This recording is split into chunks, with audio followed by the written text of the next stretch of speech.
Everyone to another week of masterclasses. Today we are going to be doing a Ionia Vanquishers guide. It is one of the best, if not the best composition in today's meta right now on patch 13.19b, and it is going to be this patch that is going to be played on the Noxus Cup upcoming. So this is a super important composition to know, and without further ado, we will get straight into it. So we'll start off with a little bit of an intro of what this comp is. Then we'll go into exactly what to do for this comp at each stage of the game. We're going to talk about standard Ionia Vanq, so no emblems, and then we'll also talk about the emblem variations. So if you have a +1, we'll talk about any ideal augments for this comp, and then some final tips and a Q&A at the end. So let's get straight into it. Ionia Vanquishers, what is it? I know I touched upon this a bit last week, but today's going to be a more in-depth version of it. Ionia Vanq's front to back physical crit damage composition. So this is attack damage into physical damage and critical strike into critical strike damage for this composition. And this means that we are going to need some form of Sunder. So either this is your Last Whisper, if you have Heimer, then you're going for the Shred, even Shroud. Freljord is good, however, you do want to, the first 8 seconds of the fight are super important, so only having Freljord as your source of Sunder is not sufficient enough.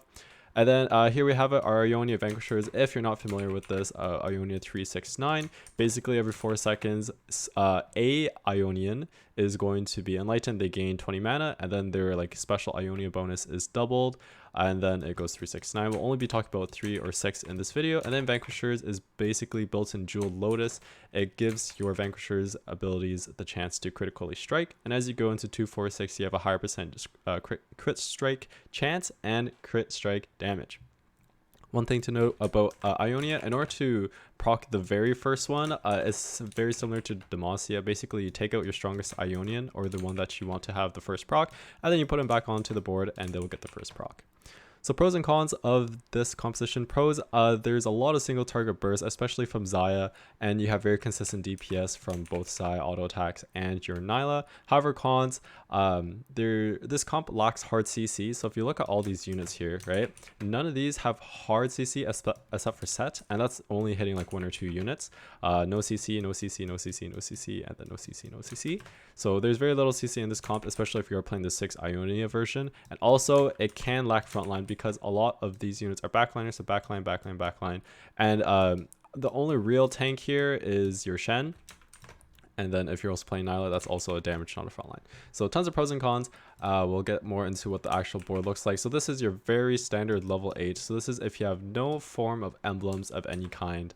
You're going to have to be honestly high rolling to get this to this point, because you're going to have to somehow bypass the level 7 on stage 3 and stage 4. However, this is what your level 8 Ionia board would look like. You have 6 Ionia and 4 Vanquisher with your Xayah and Nyla as your main carries, and then your tank item holders are your Shen and your Set, preferably having your main items on your Shen, like real tank items, and your supportive items like your Redemption and your Sunfire Cape on your Set instead. Make sure you want to same side your 2 main carries, because you ideally want to have the Last Whisper on the Xayah, so then when she attacks, Nyla is able to capitalize on that and hit the sundered enemies. Okay, so that was a quick intro of what this comp is. We're going to get into more detail of what to do at each stage of the game. So for your early game is considered stage 1 and stage 2, so even minions before you're even fighting anyone. And this is generally levels 3 to 5. You want to be playing around 80 early. So 80, any unit that does physical damage. So you could do Samir Challenger Opener, 3 Ionia is your most common one, any Gunner Opener, or even Quinn if you have a Demacia Opener with that Radiant DB. Here are some examples of some boards. So you have your Ionia classic Ionia Challenger with your Samira. Whichever one is 2-starred is the one you're going to want to put items on. So remember, you itemize your 2-star units, because 2-star is better than 1. So if it's your Samira, itemize your Samira. If it's your Jhin, itemize your Jhin. And then for your frontline, Set is a better tank than Irelia. It gets a bit dicey if it's Irelia 2 versus Set 1. I would honestly then itemize the Irelia instead. But if they're both 1-star, then just itemize the Set.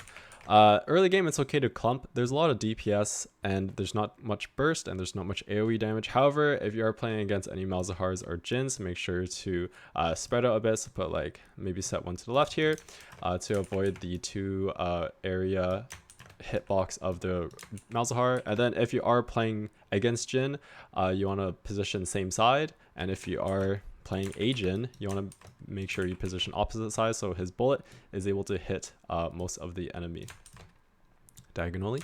And remember, stage 2, you want to generate as much econ as possible while saving as much HP, and that's it for your early game.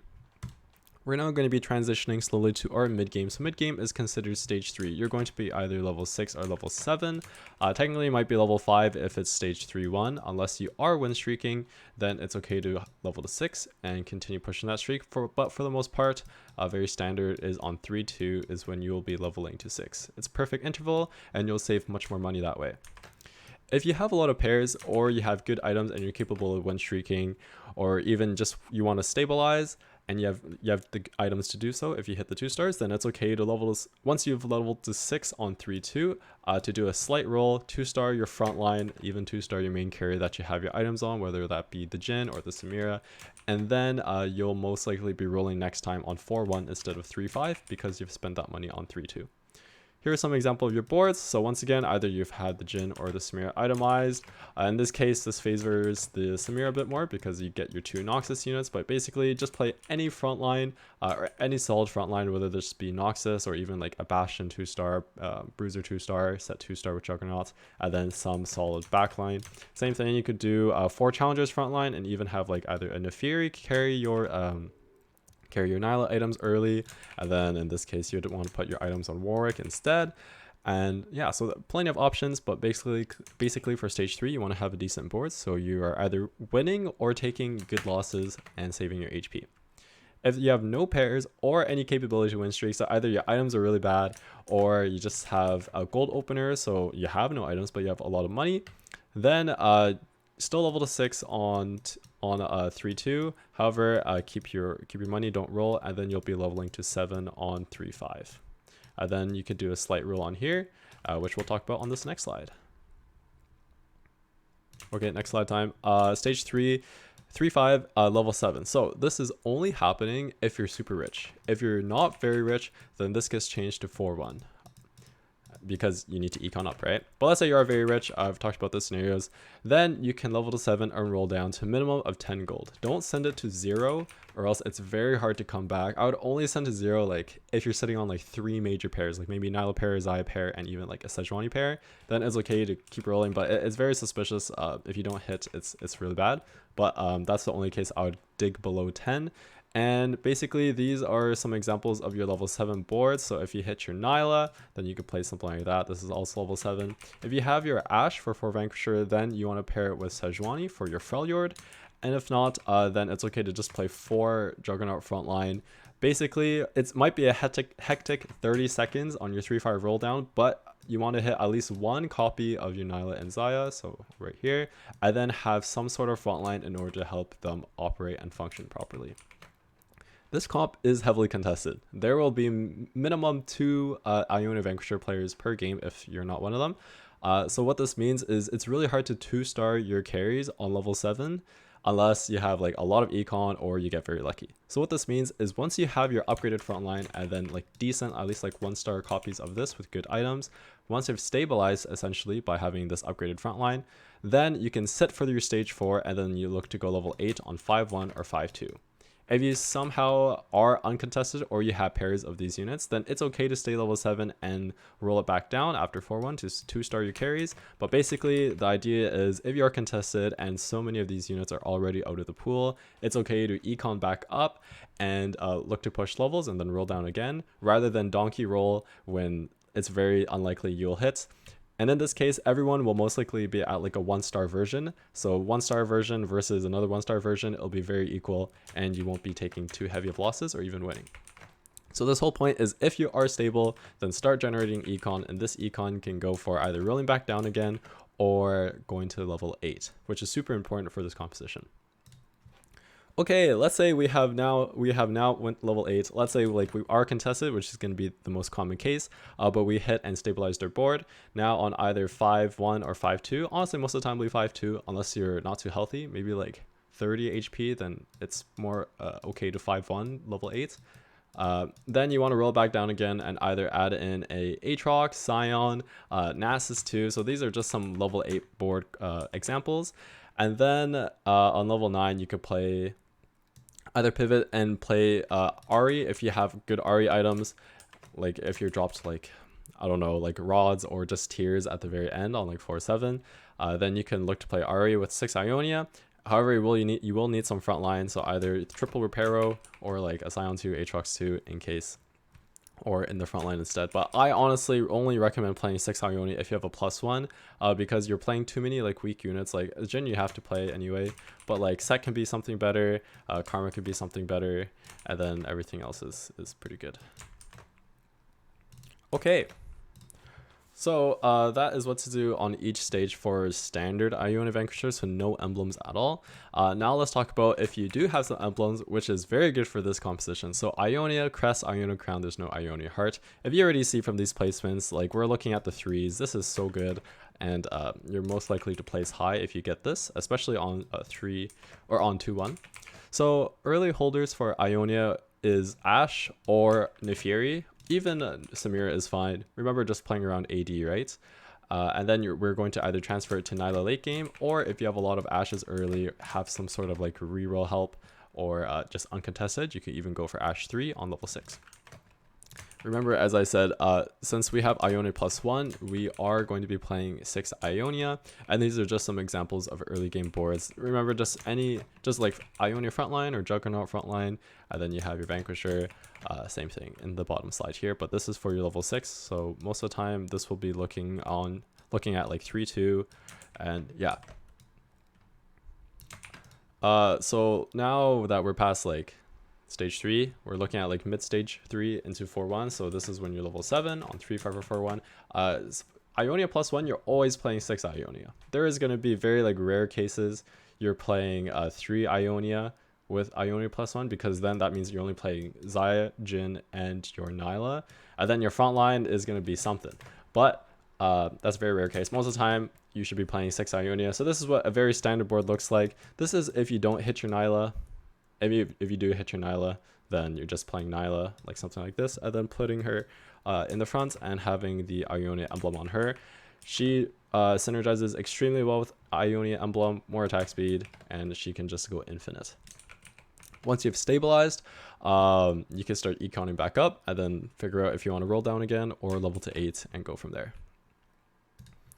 Okay, moving on to stage 4. So now we're level 8. Either we have stabilized and econ. Well, we have to. Either we've either stabilized and econed up and then went level 8, or we just like hit on our level 7 and then went level 8. Level 8 is going to be our +1 is either just any legendary, basically apart from like Bel'Veth, unless you have like Bel'Veth 2 or like Ari, just because.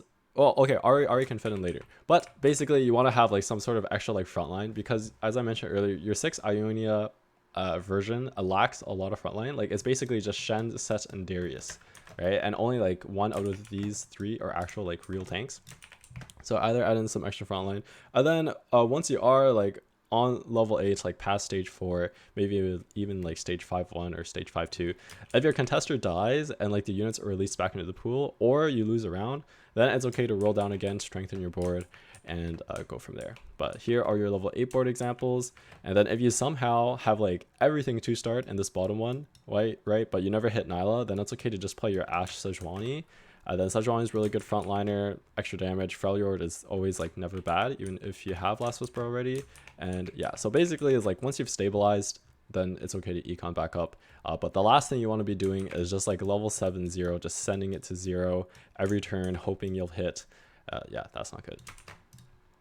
Okay, and then to finally cap out your board, you're now level 9. We're looking at either like stage 5+, even like stage 6. Karma, you are not going to be playing Karma on your late game board. This unit is just not that good. Instead, you want to play Ari. So was it Invoker? Invoker is pretty fake. So play your Ari 2. And then remember, same side, you have like your Aatrox Scion frontline. And yeah, this is probably a top 1 board, top 2 board, unless you get countered by something. But yeah, this is very good. And this is how you'll cap out your 6 Ionia level 9 board. Okay, Ionia +1 has finished. We'll move on to Vanquisher +1. So early game, what to do with Vanquisher. First off, as you see, the stats are a lot better later into the game. Basically, for Vanquisher, or if you have a Vanquisher +1, you're going to be playing 6 Vanquishers, but you can only fit that in on level 7 reasonably. So it's still fine, like 4.2, 4.3 is still really good on 2-1, but if you see this on 3-2 or 4-2, it is super good. So good holders, basically Vanquisher, right? It's just think of it like a Jeweled Lotus, or even just an Infinity Edge or JG minus the stats. So anyone that does damage, Samira, Cassiopeia, super good, fits into these boards super well, especially Samira. Cassiopeia not so much. So this is an example of your level 6 3-2. Yeah, remember, just play strong boards early game, save as much HP as you can, and make as much money as you can. The real deal is going to be on either stage 3-5 or 4-1, because that is when we're going level 7. This is your level 7 board. With our Vanquisher +1, we're going to be playing all 5 Vanquishers, and then we'll just be vanking just any unit really that does damage. So, right, well, I'll do it from lowest cost. So 1, 2, 3, 4, and then 5, and then, or 6 will just, once again, any unit that like somewhat does damage and isn't a Vanquisher. Yeah, very strong. And then remember, once you've hit like your 1-star copy of this, look to see if you can keep rolling, or if you should keep rolling to either like 2-star. If it's unreasonable, then econ back up. But yeah, this is a very solid board. Remember, Bramble Vest, Sunfire Cape, really good in this meta. Bramble Vest for the mirror matchup, also 80 is really like relevant in today's meta. And also Sunfire Cape reduces healing. There's like Nico is back into the meta, Nico, Tark, Soraka. So make sure you have some form of anti-heal. Okay, moving on, we're now level 8 on stage 4+. Our +1 is either Aatrox or Scion, any useful unit. When I say useful unit, just like anything that actually helps your board. So in this case, like even like a Vi 2 is suitable over Scion, or like a Jarvan 2 or a Nasus 2, just something that does something. Yeah. And then other thing to remember is, although like Shen is a higher cost than Set, you have to keep in mind like the star levels. So like a Shen 2 definitely is better than Set 1. Oh, this should be even Set 2. Like Shen 2 is better than Set 2, but Set 2 is better than Shen 1, and also it gives you synergies most of the time with Juggernaut. So don't just sell your Set 2 for a Shen just because 4 is greater than 2. Yeah. These are your level 8 boards. Yeah. And then your Vanquisher Emblem it goes really well on Aatrox, because Aatrox's ability, he doesn't like auto attack, it's only like ability damage, so being able to crit on that ability is super good. And Yvonne Scion is really good with Vanquisher. He'll like dash and then do a lot of damage, and then he'll start like beating someone up with his passive, and that's very good. Okay, oh, and then to cap out on like level 9, it's either like you add Heimerdinger and then you put like another turret if you need more frontline, or you just play like Aatrox here, or you play like Scion here. And yeah, Aatrox Scion is super good in these comps, and it'll help you win out. Okay, ideal augments now. This is a general list. Basically, first we'll look over here. So like your first augment can be economic. So like inconsistency, blood money, these are just some examples. It doesn't have to be combat right off the bat, because stage 2 is all about making money. However, your second and third ones should be combat augments. This is like a very damage heavy composition, so having combat augments like helps you out. I mean, this is the case with everything, but make sure you're not taking like second and third, like first, second, and third econ, or just make sure you have at least like 2 combat augments ideally, because if you're like 2 combat augments versus someone who's 1, then you have a much higher chance of beating them. Okay, I guess I will go through all of them. First off, everything I picked out here, there's plenty of other ones that are very good, like combat augments in general, like long distance pals. Okay, tons of stats, it's not that good, but like something like long distance pals is like super good. You just have to like think about it and then also look at the stats, but everything here is generally pretty good. 3.8. Yuhammer Zora is actually, I think, is pretty good, even though it's a 4.4. But yeah, Ionia Crest for your +1s. Ionia Crown, even better. It gives you a guard breaker, which is super good on Xayah or Nyla. Vanquisher Heart, very good later, as I mentioned, but not too good at the start. Stolen Vitality is super good. Something with Stolen Vitality, I'm pretty sure they haven't fixed it. But if you get this, and then you have a Sejuani, and then you have a Vank +1, it's okay to put the Vank +1 on the Sejuani. And then the way it works is her passive, when others attack, they'll like heal off of their own attacks, because Sejuani makes them do more damage. So Vanquisher Sejuani, if you have Stolen Vitality, is super good. And yeah, if not, then Stolen Vitality is just a very good augment. Like your Vanquisher is being able to heal like the lowest health ally. It's basically like Gunblade. Very good, very good. Vanquisher Crown, is your Vanq +1. A Sentinel Spirit is very good for your Ionia, same thing, Vanq +1. Scoped Weapons is super good with Nyla. Just gives her basically an RFC. Also, Ash's arrows will scale with range, so then she'll be able to hit like the entire board. And then same with Zaya. Like, she's just very good with scoped weapons. So don't only think like, oh, only one melee unit is making use of this. There's a lot of like range scaling in this game, and the scoped weapon is super good. So that's why I like the stats. The stats show it. Yeah. Lucky Gloves. Vanquishers do crit damage. Lucky Gloves also gives you crit, and then it's just super good. It gives you 3 gloves now, so more crit for a crit based comp is just critically good. Pardon the pun. I'm not even sure if the pun made sense. Sorry. And then Martyr, also very good. Just a combat augment, a sleight of hand. It's kind of similar to Lucky Gloves. It just gives you a Thieves Glove, and then it gives you extra like stats. Gifts from the Fallen is always good. And then you have my sword. It's mostly for, okay, having additional attack damage for everyone is very good in an AD based comp that doesn't gain AD. For example, like Gunners, right? They gain AD by attacking. So you have my sword is really bad in Gunners. But in this comp, you don't gain extra AD from anything. So, and also it gives you a sword. And sword is extremely good in this comp, like Giant Slayer, Edge of Night, Sterix, Gunblade. So yeah. So these are ideal Ionia Vanquisher augments. Some final tips. Must knows is Sunder and Healing Reduction. You will not be playing TFT if you don't have these two, because you won't be killing anything on the enemy board. So you need your Last Whisper, Evan Shroud, like Failure is like bare minimum, and then your Heimer turret, even Obsidian Cleaver if you get the support item, and then some healing reductions like Sunfire. If you have Morello, is very good on Ashe, and then Red Buff is a super good silver augments. Our second point here is basically once again just talking about like once you've rolled to stabilize, it's okay to econ back up, and then you have your choices from there. And then last but not least, Vanquishers have built-in Jewel Lotus. That's what the trait does. So I don't want to be seeing anyone building Infinity Edge or Jewel Gauntlet on these units, but do build other crit items like Guardbreaker, Hodge, Last Whisper, Quicksilver, and yeah. Okay, I think that's everything. Thank you everyone for watching, and if anyone has any questions, this will be the time. And feel free to join our Discord so you can join in onto these live masterclasses. Thank you.